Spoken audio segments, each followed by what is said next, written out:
Começa agora na UEM-FM o programa E a Saúde Mental? Como vai?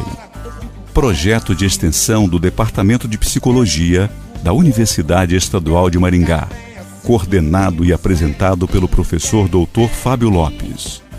O programa recebe convidados, pesquisadores e profissionais de saúde mental, trazendo informações e abordando o tema de forma clara e acessível.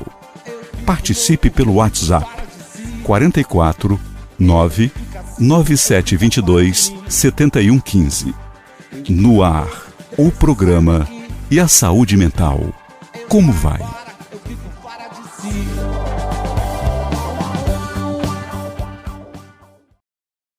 Sejam todos e todas muito bem-vindos e bem-vindas. Está começando mais um programa pela Rádio Universitária UEM-FM 106,9, o programa E a Saúde Mental, como vai? Eu sou o professor Fábio Lopes, do Departamento de Psicologia da UEM, e a ideia do programa é levar a um público mais ampliado algumas discussões e questões relacionadas à saúde mental das pessoas. Nós temos para isso dois canais de comunicação que eu gostaria de disponibilizar para vocês. O primeiro é um e-mail chamado E a Saúde Mental, como vai? Tudo junto, @uem.br. E o telefone, o WhatsApp, que é o 44 99722 7115. Podem enviar suas dúvidas, perguntas, sugestões, críticas e elogios, por que não, né? Para hoje temos aqui o prazer, a honra de contar com um xará, atendeu solicitamente o pedido aqui, que é o Fábio Belo, é professor e psicanalista, professor do Departamento de Psicologia da Universidade Federal de Minas Gerais e coordenador do grupo de pesquisa CNPq Psicanálise e Política, além de ser coordenador do projeto de extensão Conversas Virtuais sobre Psicanálise, onde ele tem um canal no YouTube com o nome dele, Fábio Belo, e é bolsista produtividade do CNPq e autor de livros e artigos, especialmente na seara do encontro entre psicanálise, afetos e política.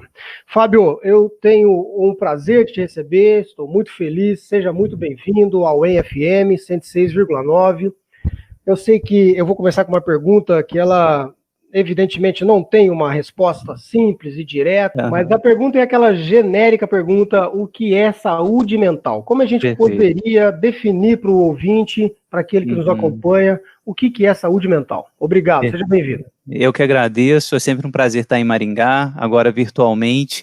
Adoro a universidade, já estive aí com o professor Gustavo, professora Viviana, do departamento, tenho saudade demais, sou sempre muito bem acolhido. Bom, saúde mental, de fato, é impossível de definir de forma muito rápida, porque não é um conceito como, aparentemente, a partir do campo da medicina, a gente teria uma objetividade para definir, né? A partir ali da década de 60, 70, né, com os estudos principalmente do Michel Foucault, mas também, né, já no campo da psiquiatria, com o que se convencionou chamar de antipsiquiatria, a gente começa a desconfiar de forma muito forte de que saúde mental é também um conceito político, um conceito moral, um conceito que se articula, então, a outras áreas de saber, que não apenas na psiquiatria objetiva ou pretensamente objetivo. Mas uma definição, claro, é sempre possível, e essa definição se articula à noção de norma, a noção de normalidade, de uma média, né? E não há, a princípio, nada de errado nisso, assim, são medidas medianas, normativas, elas são necessárias para a gente estabelecer conceitos, né? O que é perigoso é fetichizar o conceito e acreditar nele que, né, ele é absolutamente pronto, não pode ser questionado, etc. Então, a primeiríssima definição é a média daquilo que nós definimos como saudável. Isso vai mudar do ponto de vista cultural, histórico, né, social, mas certamente a gente está falando de norma, normatividade, média. Para aqueles que nos ouvem, né, o que uma pessoa que tem boas condições de saúde mental, ela tem? Ela apresenta que características, né? Você falou de um padrão, de uma normatividade, Mas para a gente ir um pouquinho além na prática, assim, para a pessoa pensar se está bem, né? As pessoas que têm saúde mental teriam o quê? Aí, justamente, voltamos ao ponto. Depende de qual classe social a gente fala, de qual classe política, né, de onde a gente se situa no campo moral. Mas, de maneira geral, se a gente está dentro, né, do Ocidente, da burguesia, né, burguesia comum, usando um termo aqui bem genérico, né, alguém que está na nossa sociedade burguesa contemporânea, a gente pode definir, por exemplo, uma lista de critérios para a saúde mental, né, para boa saúde mental. O Freud, por exemplo, falava de uma capacidade de potência, né, ou de trabalho, né, e uma capacidade de ter prazer, né? Então, são dois critérios aí muito importantes numa sociedade liberal, capitalista, burguesa, né? Se a gente é capaz de trabalhar e se a gente é capaz de amar, né? Mas aí fica a pergunta, o que é trabalhar? Trabalhar quanto? Como? Né? E o que é amar? Né? Amar quem? Como? Com qual estilo? Então, esse é um dos critérios mais fundamentais, trabalhar e amar, é uma baliza mais ou menos lógica, né? Que, insisto, a nossa sociedade que está centrada no trabalho, né, vai ter que situar uma noção de saúde mental muito articulada ao trabalho. Se você é incapaz de trabalhar, muito provavelmente você vai entrar numa categoria fora do campo da saúde, né? Então, isso é um primeiro momento, assim, fazer dialogar Freud com Marx aqui é fundamental, né? Trabalho constitui a nossa identidade, né? E a capacidade de trabalhar, né, vai ser um determinante, sim, né, nisso que a gente vai chamar de saúde mental. Perfeito, obrigado. E eu gostaria de conversar um pouquinho agora sobre a condição de trabalho, né? De fato, muitos entrevistados vêm com essa estrutura freudiana do amar e trabalhar, né? Porque ela é central realmente. E eu me pergunto sempre na condição de trabalho, nas possibilidades de trabalho daquele que realmente está aí alijado, né? O louco, vamos chamar livremente o louco. E a relação do louco com o trabalho, nós temos sérias dificuldades e embarreiramentos de proporcionar essas possibilidades de trabalho para aqueles que são considerados pela ciência, ou pela psiquiatria, ou pela sociedade, que estariam loucos, né? Como que você vê as possibilidades de reinserção que hoje nós teríamos ou temos disponíveis, né, na nossa rede de atenção psicossocial, para aquilo que a gente chamaria de reintegração da pessoa em sofrimento psíquico? Que trabalho possível existe para a pessoa em sofrimento psíquico? Eu sou bastante pessimista com relação a isso, né? Eu acho que tem uma exclusão não só daqueles, né, que são loucos ou que sofrem, então, em sofrimento mental agudo, né? Não apenas, então, a exclusão desse grupo, mas, evidentemente, a exclusão, né, de milhões de pessoas, né, pela estrutura do capitalismo atual. Então, assim, se o sujeito dito normal, né, com saúde psíquica razoável, mediana, já não encontra condições de possibilidade de trabalho, quem dirá aqueles, né, que sucumbiram ao sofrimento psíquico, ao sofrimento mental? Esses, de fato, assim, vão encontrar as migalhas, né, do sistema capitalista, e duvido muito, né, que eles encontrem saídas, né, adequadas, né, como deveriam existir. As políticas públicas, né, de reintegração, elas devem levar em consideração essas diferenças, né? Num governo autoritário, fascista, mais à direita, tudo que a gente vai observar em termos de políticas públicas de acolhimento e diferença na verdade, nada, né? Então, não há acolhimento de diferença, né? A diferença, ela tende a ser apagada, alijada, cada vez mais excluída, né, em governos autoritários e fascistas. Então, não, né, sob o atual regime, tenho dificuldade para pensar em políticas públicas sistemáticas de acolhimento, né, daqueles que sofrem, daqueles que precisam de todo um arsenal institucional, burocrático, estatal, né, que crie condições de possibilidade, campos de trabalho, né, para essas pessoas, né, que devem ter, Fábio, assim, na minha opinião, um regime diferente, né, daquele que se espera de um sujeito que dá conta, né, desse corpo disciplinado, corpo dócil das estruturas de trabalho que o sujeito normal está destinado. Fantástico isso, muito obrigado. De fato, a categoria trabalho, eu particularmente sou da área, né, da chamada área do trabalho. A gente tem algumas críticas a essas divisões da psicologia, mas enfim, a gente entra no departamento de uma forma, né, relacionada ao concurso. Eu sou da área do trabalho, então a gente discute bastante, especialmente não apenas a importância do trabalho na estabilidade, mas também na desestabilidade, dadas as condições de trabalho que temos hoje, em especial no Brasil. Então, o trabalhador e o sujeito fica no mato sem cachorro, né? Porque é ruim com ele, pior sem ele, né? Então, as condições de trabalho hoje, você vê mais como estabilizadoras ou como mais desestabilizadoras, dado o contexto mesmo trabalhista brasileiro atual. Como que você vê esse cenário? O trabalho é farmacon, né? Ele pode ser um remédio, mas também pode ser um veneno.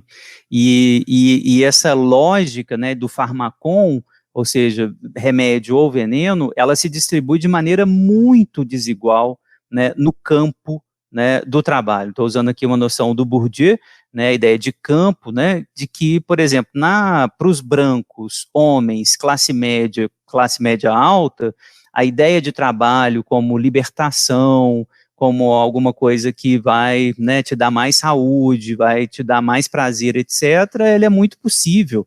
Agora, nas margens desse campo, principalmente para as mulheres negras aqui, ou a diversidade sexual, público LGBTQI+, tudo isso que está à margem, o trabalho vai ser tripalium, né, vai ser um veneno, vai ser algo da ordem da tortura, né, não fruto ou fonte de saúde mental. Então, a distribuição é muito desigual, não é igual, mas a gente tem que observar que podem existir saídas, né, e exceções, tanto aqui no centro.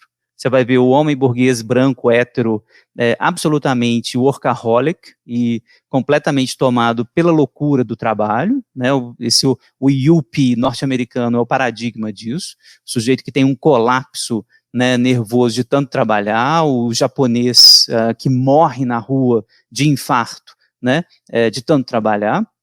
E você tem também exceções na margem, né, de sujeitos que se articulam muito bem no campo do trabalho, né, fazendo artesanato ou agricultura familiar no interior, enfim, um outro regime de trabalho que não é esse do centro, né, e que traz saúde psíquica, que pode produzir saúde mental. Então, assim, acho que esse é um eixo, né, Fábio, assim, para pensar a saúde mental, que infelizmente ainda é central na nossa cultura, assim, qual a relação do sujeito com o trabalho. Há outros eixos, né, mas esse é inevitável nessa discussão. Talvez fique aí a sugestão para os nossos ouvintes de que a categoria trabalho precisa realmente ser ampliada para muito além daquilo que nos garante a sobrevivência pura e simples, né? Mas ela inclui também outros tipos de fazer humano que incluiria aí, você falou do artesanato, a gente pode pensar em hobbies, pode pensar em trabalho voluntário, pode pensar em diferentes obras de ser no mundo que podem nos garantir essas condições de fruição da saúde através do trabalho, né? Fábio, eu queria te perguntar também agora, nós temos em discussões sobre educação em saúde, né, especialmente na saúde coletiva, na saúde pública, existe o termo educação em saúde, e esse termo se volta de maneira simplista aqui, mas ele se volta para a ideia de que é possível prevenir agravos à saúde, né? Então, a ideia de educação em saúde se edifica em torno da noção de que as pessoas podem ser educadas a terem boas práticas, bons hábitos e bons comportamentos, e essa noção de promoção de saúde ao invés de tratamento de doenças, né? Assim é o nosso SUS, assim é o nosso raciocínio, né, da saúde pública no Brasil. Sim. Eu te perguntaria, existe como transplantar esse raciocínio para a saúde mental? Existe uma maneira de pensar em educação para a saúde mental? E de que maneira pensar isso? Sem dúvida, é muito possível, né? Isso já existe enquanto política pública também. Então, você vai ver algumas prefeituras, por exemplo, contratando professores de educação física, ginástica na praça, né, fazendo coisas desse tipo, né, projetos de extensão aqui na UFMG, por exemplo, que estão articulados com a prefeitura de BH, que passam por aí, saúde na terceira idade, saúde física e saúde psíquica na terceira idade, aula de dança, né, fomentada pela prefeitura e articulada com a educação física no UFMG. Por exemplo, então, a promoção de saúde nesse sentido, e se educar para isso, é um exercício permanente, tanto para a saúde física quanto para a saúde mental. Você vai ver agora, né, no início do século XXI, uma explosão dessas técnicas, né, que o Foucault chamaria aqui de técnicas ligadas às tecnologias de si, ao cuidado de si, né. Então, técnicas que vão desde o coaching, né, que está muito famoso, né, então, vários tipos de coaching vão aparecer, de treinamentos, né, de como ser mais saudável, como ser mais otimista, como ser mais saudável psiquicamente. Você vai ver séries de uma introdução de séries, né, de práticas físicas que estão articuladas à saúde mental, então você vai ver um crescimento exponencial de práticas esportivas como yoga, né, funcional, o CrossFit, por exemplo, e essa articulação forte, discursiva e prática entre as imagens que são produzidas a partir disso e os discursos, né, que são produzidos a partir desse corpo são, mente sã, né? Então, isso continua, assim, no topo, essa lógica, né, do corpo são, mente sã, continua no topo das políticas públicas de promoção de saúde, educação para a saúde mental, né? Para a psicanálise, não há nada que se opõe a isso, ao contrário, né? A gente também trabalha, quando faz uma análise, né, faz uma psicoterapia, o que a gente está propondo, na verdade, o Freud até dizia essa expressão mesmo, uma educação posterior, né? Ele usava essa expressão, uma educação posterior, porque é disso que se trata, né? De reaprender a estar com você mesmo, o que te faz sofrer, o que você pode fazer para mudar um pouquinho, né? Às vezes não é possível acabar com tudo. Aliás, eu acho que esse é um detalhe muito importante, Fábio, desculpa me estender, mas para a psicanálise não se trata de acabar com o sintoma, né? Destruir o sintoma. Essa imagem de saúde que a medicina traz, que é um sujeito sem sintoma, né, a psicanálise, a derivação desse conceito para a psicanálise, ela encontra justamente essa ruptura, que é, olha, o meu sintoma é o meu estilo, eu não posso terminar com ele, não posso acabar com ele, né, se a gente não tiver nenhum tipo de conflito psíquico, né, nenhum dilema, nenhuma angústia, né, se a gente não deprimir de vez em quando, por exemplo, quando fica triste, né, se a gente for essa curva normal, absolutamente estável, a gente não está falando de uma pessoa saudável, né, isso também é critério de saúde mental para a gente. Perfeito, Fábio, eu só tenho a agradecer, não se desculpe, imagina, quanto mais você falar, melhor aqui para nós. Eu quero voltar a dar o recado para os nossos ouvintes e aqueles que nos acompanham. São 2 os canais de comunicação que podem ser enviados dúvidas, perguntas, questões, sugestões de temas, críticas. É o e-mail e a saúde mental como vai, tudo junto, @uem.br, e o WhatsApp telefone 44997227115. Fábio, inevitavelmente eu vou precisar falar daquilo que há mais de um ano nos atravessa, né? Ainda no momento de contabilização de mortos, de óbitos, de perdas de pessoas próximas, queridas, uma tragédia nacional sem tamanho, sem precedentes e que ainda a gente mal consegue tatear os desdobramentos. Mas certamente temos aí uma relação direta entre pandemia e piora das condições. Eu já vou falar piora, mas eu perguntaria qual relação você vê entre pandemia e saúde mental, mas eu já me antecipei, pelo menos pela perspectiva que acho que é um consenso a gente está ouvindo, por conta desse trauma social, mas ao mesmo tempo eu queria saber de você, se você concorda que é realmente um trauma social. Super. Então, se algumas pessoas estão simplesmente conseguindo lidar com isso de forma natural ou até alienada, porque a gente vê que aparentemente tem gente que não se atinge, não se abale, né? Não se abala com o cenário, de repente não chegou perto dele, não tem nenhum parente que morreu, a pessoa não se abalou, né? Mas, enfim, falar um pouquinho aí sobre a relação pandemia e saúde mental, como é que você vê esse cenário, por favor? Tudo a ver. Eu acho que, primeiro ponto, só uma pequena observação, né? O trauma, para a psicanálise, ele é sempre singular, sempre singular. Então, não há trauma social propriamente dito, tá? E isso explica o fato de que haverá pessoas que não vão se afetar minimamente pela pandemia, minimamente, ao contrário, né? Vão, inclusive, ter lucro com ela, vão procurar, né, enfim, rir disso, né?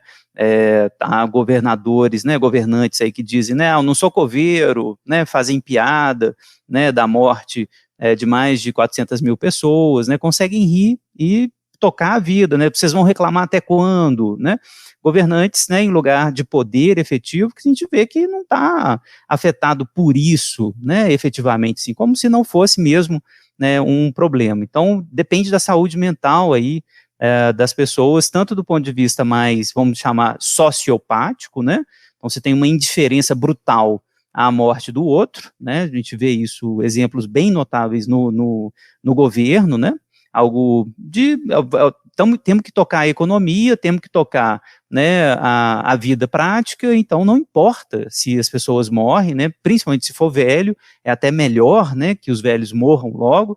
O problema, né, o ministro da Economia disse há pouco, né, é um problema que todos queiram viver muito, né, já que isso vai gerar um ônus, né, para os cofres públicos. Esse é o pensamento liberal. Então, estamos falando aqui de um campo mais sociopático, né, mas também pessoas que têm saúde psíquica, saúde mental para lidar com a morte, lidar com o horror de uma maneira muito mais apropriada nesse critério de normalidade, né? Eu consigo ter esse trabalho de luto, né? Eu consigo fazer esse trabalho sem me afetar tanto. Não é o caso, acho, Fábio, da maioria, sabe? A maioria está profundamente afetada, profundamente. Aumentou muito, né, assim, pelo menos na minha prática clínica, no que eu escuto, no que eu consigo visualizar.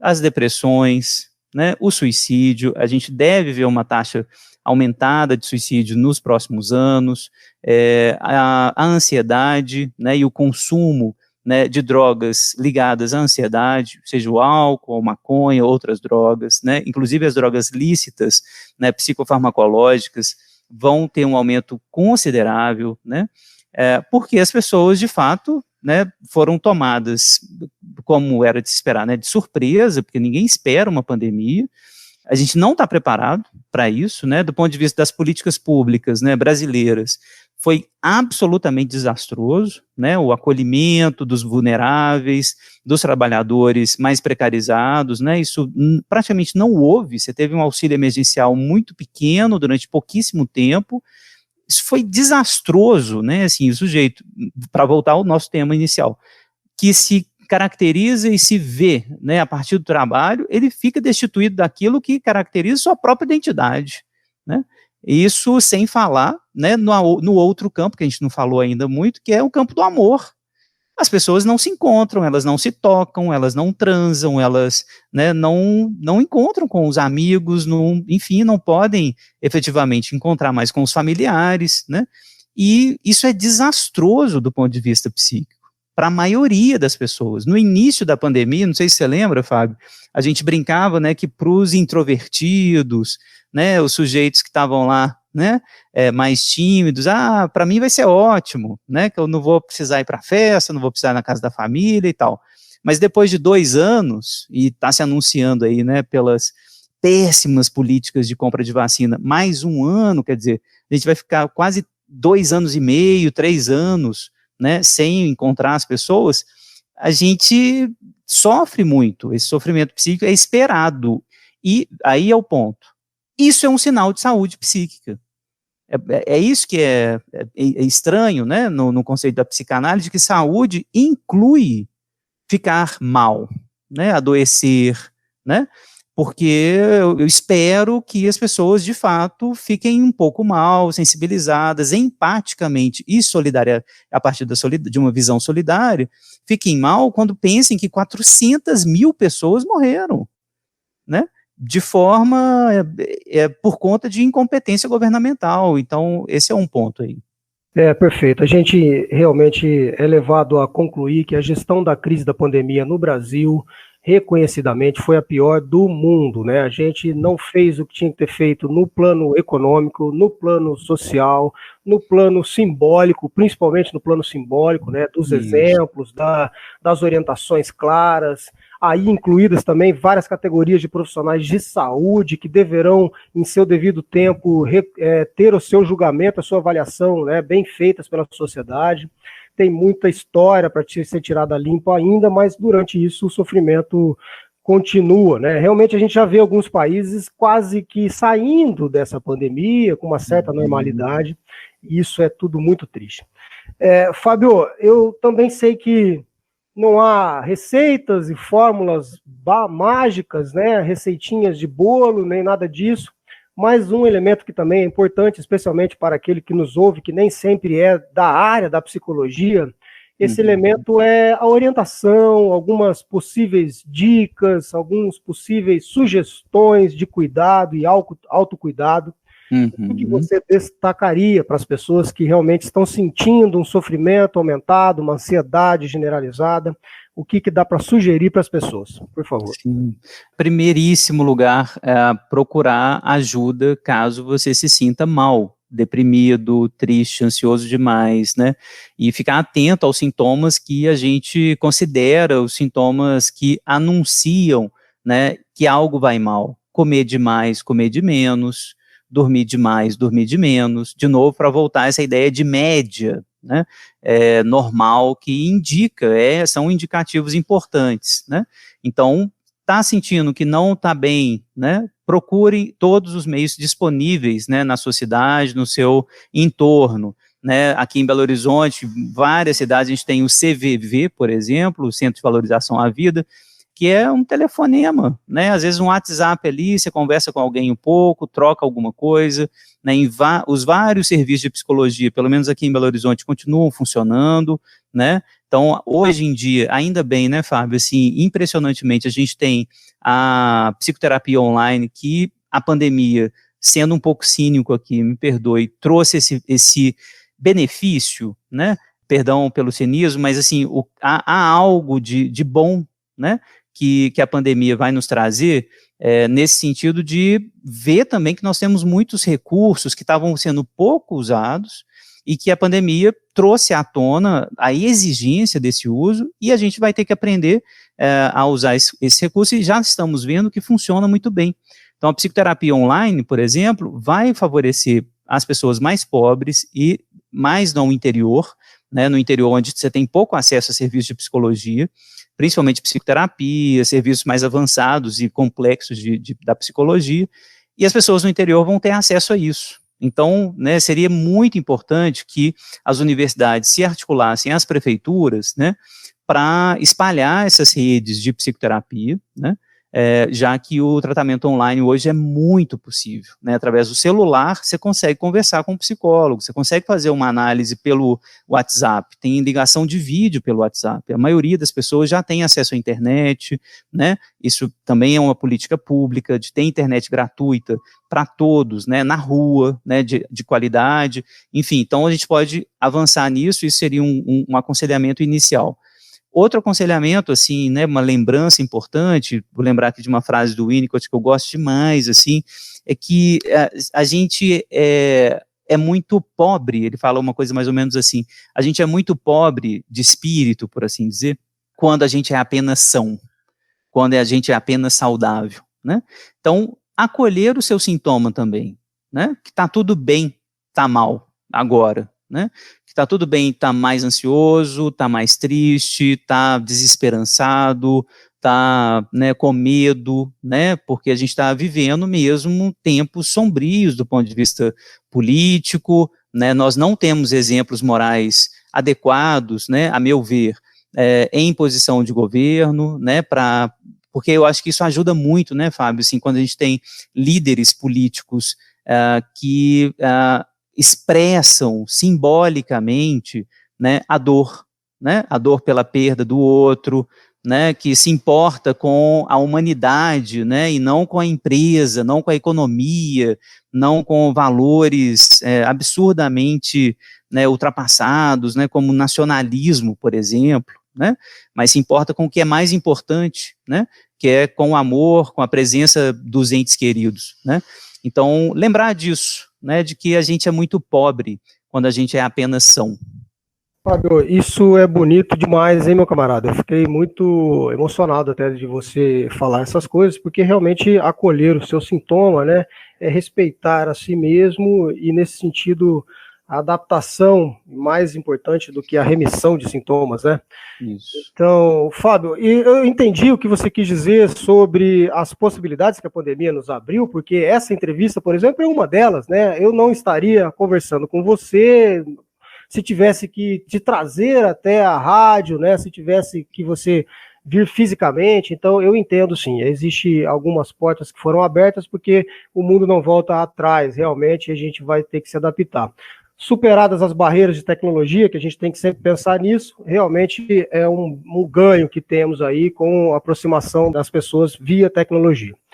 Bom, meu querido, infelizmente a gente chega no fim do prazo, né, do período que a gente tem no programa. Eu conversei com o Fábio Belo, ele é psicanalista e professor do Departamento de Psicologia da UFMG, Federal de Minas Gerais, coordenador do grupo de pesquisa CNPq Psicanálise e Política e do projeto de extensão Conversas Virtuais sobre Psicanálise, onde são transmitidas no canal de YouTube com o nome dele, Fábio Belo. É bolsista Produtividade CNPq e autor de livros e artigos especialmente sobre psicanálise. Fábio, muitíssimo obrigado mais uma vez.